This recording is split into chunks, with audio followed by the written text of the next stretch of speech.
नमस्कार दोस्तों, मेरा नाम है शशांक और स्वागत है आप सभी का ऑल इंडिया गुरुजी यूट्यूब चैनल पर। और इस वीडियो में डिस्कस करने वाले हैं 20 नवंबर के करंट अफेयर्स। तो 20 नवंबर के सारे करंट अफेयर मैं आपको इस वीडियो में यहाँ पर बताने वाला हूँ। साथ में मैं आपको बता दूँ कि हमारी डेली करंट अफेयर की सीरीज यहाँ पर चल रही है, जिसमें आपको डेली मॉर्निंग में यहाँ पर 9 बजे ये वीडियो यहाँ पर मिलता है। आप इस वीडियो को शुरू से लेकर आगे तक बहुत ध्यान से सुनिए, समझिए, याद रखिए और ये पूरी सीरीज को अच्छे से फॉलो कीजिए। आपका करंट अफेयर जो है वो बहुत शानदार यहाँ पर हो जाएगा। साथ में यदि आप किसी भी एग्जाम की तैयारी कर रहे हो, स्पेशली यूपीएससी और पीएससी एग्जाम की तैयारी कर रहे हो, तो आपको इस डेली करंट अफेयर की सीरीज को एक भी दिन मिस नहीं करना चाहिए। तो चलिए शुरुआत करते हैं। और यहाँ पर काफ़ी सारे एमसीक्यूज आपके सामने आने वाले हैं, बहुत ध्यान से इनको सुनिए। यदि आपको वीडियो पसंद आता है तो वीडियो को लाइक करें, शेयर करें और कमेंट करके मुझे जरूर बताएं। तो चलिए शुरुआत करते हैं। इसके अलावा मैं आपको यहाँ पर एक और इन्फॉर्मेशन दे दूँ वीडियो की शुरुआत करने के पहले कि आपके लिए अनअकैडमी यहाँ पर लेकर आया है best free live classes for UPSC CSE preparation. UPSC CSE students के लिए 21 नवंबर को अनअकैडमी के टॉप एजुकेटर्स आपके लिए लेकर आ रहे हैं फ्री लाइव स्पेशल क्लासेस। ये पूरी 11 लाइव स्पेशल क्लासेस आपकी होने वाली हैं, जहाँ पर यदि हम बात करते हैं यहाँ पर प्रीवियस ईयर क्वेश्चन एनालिसिस की बात करें, ज्योग्राफी क्वेश्चन की, तो सुदर्शन गुर्जर आपको यहाँ पर जो है वो क्लास लेने वाले हैं। Quick discussion on biotech part 1 की क्लास लेंगे राकेश वर्मा सर। यहाँ पर करंट अफेयर्स फॉर यूपीएससी 2021 की यहाँ पर क्लास लेने वाले हैं Mudit Gupta sir. Most important MCQs of polity की क्लास लेने वाली हैं यहाँ पर आरती मिश्रा मैम। इसके अलावा Indian polity, previous year question for history, previous year question for Indian polity and geography और previous year question for prelims, यहाँ पर काफ़ी सारी आपके लिए फ्री लाइव क्लासेस आने वाली हैं। इसके अलावा द हिंदू न्यूज़पेपर की लेट नाइट एनालिसिस लेकर आएंगे वेंकटेश सर। दीपिका रेड्डी मैम आपके लिए यहाँ पर लेकर आने वाली हैं इंडियन पॉलिटीज के प्रीवियस ईयर क्वेश्चन। और अमित लोढ़ा सर आपके लिए यहाँ पर लेकर आएंगे एथिक्स केस स्टडी। तो आप सभी क्लासेस जो है वो देख सकते हैं, सारी डिस्क्रिप्शन में आपको यहाँ पर जो है वो लिंक मिल जाएंगी। जाइए डिस्क्रिप्शन चेक कीजिए, लिंक पर क्लिक कीजिए, अनअकैडमी का लर्निंग ऐप डाउनलोड कीजिए और फ्री लाइव क्लासेस आप जरूर देखिएगा। तो पहला हमारा यहाँ पर क्वेश्चन है, निम्नलिखित कथनों पर विचार कीजिए। हाल ही में माओवाद से निपटने हेतु 5 सूत्री योजना की घोषणा की गई है। बस्तर क्षेत्र का 40,000 किलोमीटर वर्ग माओवाद से प्रभावित है। नीचे दिए गए कूट का प्रयोग कर सही उत्तर चुनिए। केवल एक सही है, केवल दो सही है, एक और दो दोनों सही है, ना तो एक सही है और ना ही दो यहाँ पर सही है। तो राइट आंसर क्या होगा? राइट आंसर यहाँ पर होगा ऑप्शन सी, एक और दो दोनों यहाँ पर सही हैं। हाल ही में माओवाद से निपटने हेतु 5 सूत्री योजना की घोषणा की गई है, ये बिल्कुल सही है, इसको आप ध्यान रखना। और बस्तर क्षेत्र का 40,000 वर्ग किलोमीटर का जो एरिया है वो माओवाद से प्रभावित है। ये दोनों फैक्ट आपको यहाँ पर याद रखने हैं। अब इस करंट अफेयर को हम यहाँ पर क्यों पढ़ रहे हैं, तो हाल ही में छत्तीसगढ़ सरकार ने केंद्र सरकार से अनुदान की मांग की है, ग्रांट की मांग की है और इस क्षेत्र में अतिरिक्त सीआरपीएफ बटालियन तैनात करने की बात की है। साथ ही इस क्षेत्र में रोजगार सृजन, कोल्ड चेन अवसंरचना का निर्माण और स्टील प्लांट की स्थापना करने जैसे 5 सूत्री कार्यक्रम की भी यहाँ पर घोषणा की गई है। तो इसको भी आप ध्यान में रखिएगा। साथ में मुझे कमेंट करके आप अभी बताइए वीडियो को पॉज करके कि छत्तीसगढ़ के सीएम कौन है और छत्तीसगढ़ के गवर्नर कौन है, दोनों मुझे कमेंट करके बताइएगा। बढ़ते हैं आगे। निम्नलिखित कथनों पर विचार कीजिए। इथोपिया में निर्जातीय संघीय व्यवस्था का वास्तुकार मेल्स जेनापी को माना जाता है। इथोपिया में ओरोमो और टाइग्रे समुदाय क्रमशः 34% तथा 6% की आबादी पाई जाती है। नीचे दिए गए कूट का प्रयोग करके आपको सही उत्तर चुनना है। केवल एक सही है, केवल दो सही है, एक और दो दोनों यहाँ पर सही है, ना तो एक सही है और ना ही दो यहाँ पर सही है। तो राइट क्या होगा? राइट आंसर यहाँ पर होगा ऑप्शन सी, एक और दो दोनों यहाँ पर सही हैं। इथोपिया में निर्जातीय संघीय व्यवस्था का वास्तुकार मेल्स जेनापी को माना जाता है, इसको आप यहाँ पर ध्यान में रखेंगे। साथ में इथोपिया में जो है वो ओरोमो और टाइग्रे समुदाय क्रमशः 34% और 6% की आबादी यहाँ पर पाई जाती है। दोनों फैक्ट बिल्कुल सही हैं। हाल ही में इथोपिया में निर्जातीय संघर्ष की स्थिति बनी हुई है, जिसका कारण है कि इथोपिया की सरकार ने अपने ही देश के उत्तरी टाइग्रे क्षेत्र के विरुद्ध सशस्त्र संघर्ष की घोषणा कर दी है। इसको भी आप ध्यान में रखिएगा। नेक्स्ट क्वेश्चन यहाँ पर है, निम्नलिखित कथनों पर विचार कीजिए। हाल ही में सऊदी अरब ने गोल्डन वीजा प्रोग्राम का विस्तार किया है। गोल्डन वीजा प्रोग्राम स्थायी निवास वीजा है। नीचे दिए गए कोड का प्रयोग कर आपको सही उत्तर चुनना है। केवल एक सही है, केवल दो सही है, एक और दो दोनों सही है, ना तो एक सही है और ना ही दो यहाँ पर सही है। तो राइट आंसर क्या होगा?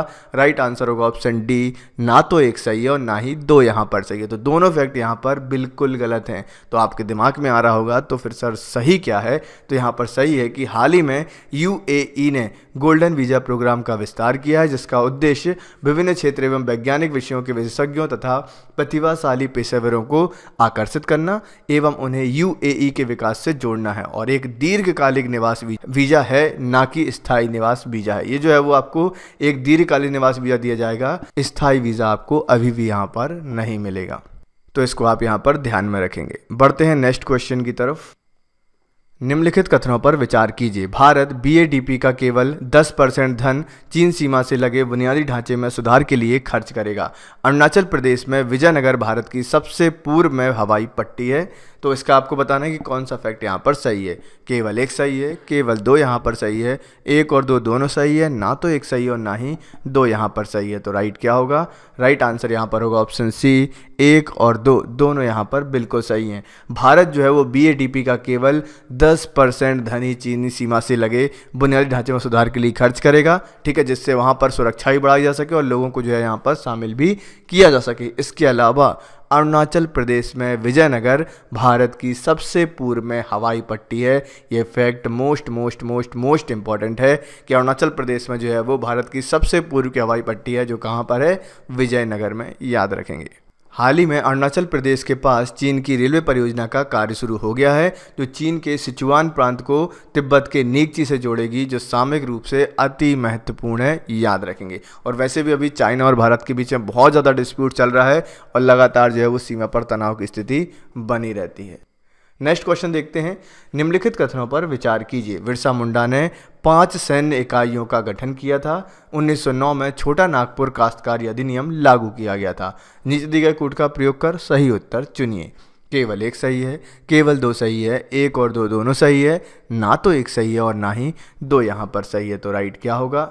तो राइट आंसर यहाँ पर होगा ऑप्शन डी, ना तो एक सही है और ना ही दो यहाँ पर सही है। राइट आंसर क्या है? दोनों यहाँ पर गलत हैं। तो फिर सही क्या होना चाहिए? सही यहाँ पर होगा हाल ही में बिरसा मुंडा की जयंती और झारखंड की स्थापना का दिवस मनाया गया।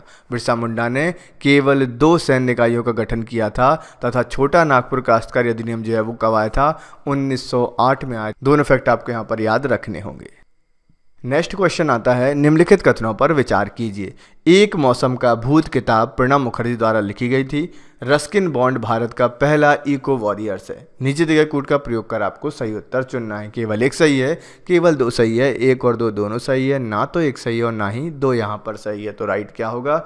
राइट आंसर होगा ऑप्शन बी, केवल दो यहाँ पर सही है कि रस्किन बॉन्ड जो है भारत का पहला इको वॉरियर्स है। रस्किन बॉन्ड की आपने बहुत सारी किताबें यहाँ पर पढ़ी होंगी। आपने कौन सी किताब पढ़ी है? आप कमेंट में मुझे ज़रूर बताइएगा।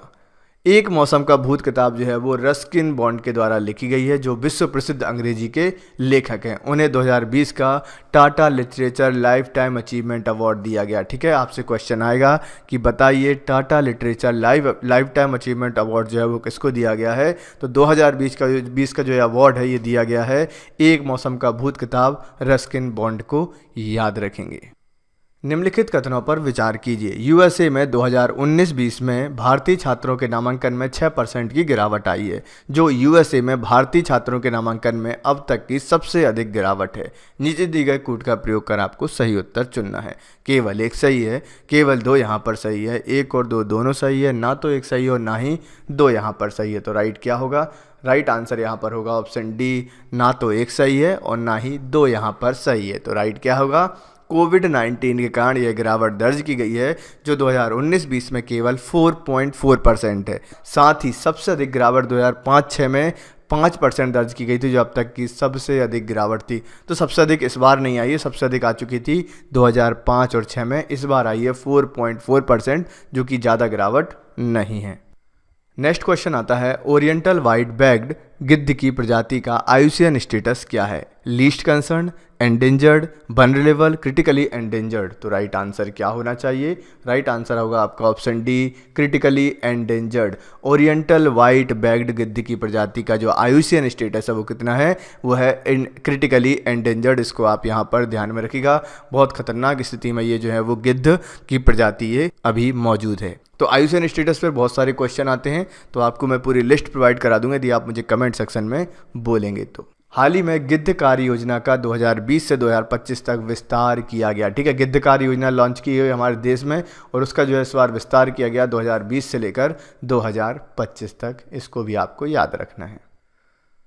सुर सरोवर झील कहाँ स्थित है? शिमला में, देहरादून में, पानीपत में या फिर आगरा में? तो राइट आंसर क्या होगा? ऑप्शन डी, आगरा में। सुर सरोवर झील जो है वो कहाँ पर है? वो आगरा में स्थित है। इसको आप ध्यान में रखिएगा। इसके अलावा मैं आपको एक और चीज़ यहाँ पर बता दूँ, झील पर भी काफ़ी सारे क्वेश्चन पूछे जाते हैं जिस पर मैंने वीडियो ऑलरेडी बनाया हुआ है और एक और मैं आपको करंट में इसका वीडियो बनाकर प्रोवाइड करा दूंगा। इसके लिए आप क्या करेंगे, चैनल को आप अभी के अभी सब्सक्राइब कर लीजिए और यदि आप फेसबुक पेज पर अभी तक नहीं जुड़े हमसे तो वहाँ पर भी जुड़ जाइए। वहाँ पर भी हम अलग से एक सीरीज़ स्टार्ट करेंगे जो कि अलग अलग वीडियो सीरीज़ होगी जो कि आपको मिलना चाहिए। तो आप फेसबुक पर जाइए, ऑल इंडिया गुरुजी लिखकर सर्च कीजिए और आप जो है वहाँ पर भी कनेक्ट हमसे हो सकते हैं।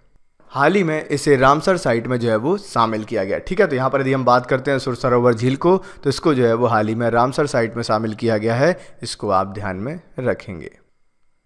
कलसुबाई जो महाराष्ट्र की सबसे ऊंची चोटी है किस नदी बेसिन में स्थित है? कृष्णा में, वानगंगा में, प्राणहिता में या फिर गोदावरी में? तो राइट आंसर क्या होगा? राइट आंसर होगा ऑप्शन डी, गोदावरी में। कलसुबाई जो महाराष्ट्र की सबसे ऊंची चोटी है उसके जो नदी बेसिन है वो कौन सा है? गोदावरी नदी बेसिन में स्थित है। इसको आप ध्यान रखना। तो महाराष्ट्र की सबसे ऊंची चोटी का नाम क्या है? कलसुबाई और वो कहाँ पर है? गोदावरी नदी बेसिन में, याद रखेंगे। हाल ही में आंध्र प्रदेश ने पोलवरम बांध की ऊंचाई में कमी करने से इनकार कर दिया है जो गोदावरी नदी पर ही स्थित है। ठीक है, तो पोलावरम बांध जो है वो कहाँ पर मिलेगा आपको? आंध्र प्रदेश में, और उसकी ऊंचाई को जो है वो कम करने से इनकार कर दिया है। इसको भी आप यहाँ पर ध्यान में रखेंगे। तो ये थे आज के सारे क्वेश्चन। आई होप आप सभी लोगों के लिए ये सेशन काफ़ी ज़्यादा हेल्पफुल रहा होगा, यूज़फुल रहा होगा। यदि आपको वाकई में वीडियो पसंद आ रहा है तो वीडियो को अभी लाइक कीजिए, कमेंट करके मुझे बताइए और दोस्तों के साथ शेयर कीजिए। ऐसे ही और भी वीडियोज़ के लिए आप हमारे चैनल को जो है वो सब्सक्राइब कर लीजिए। मिलते हैं नेक्स्ट वीडियो में। Thank you very much, take care, Jai Hind.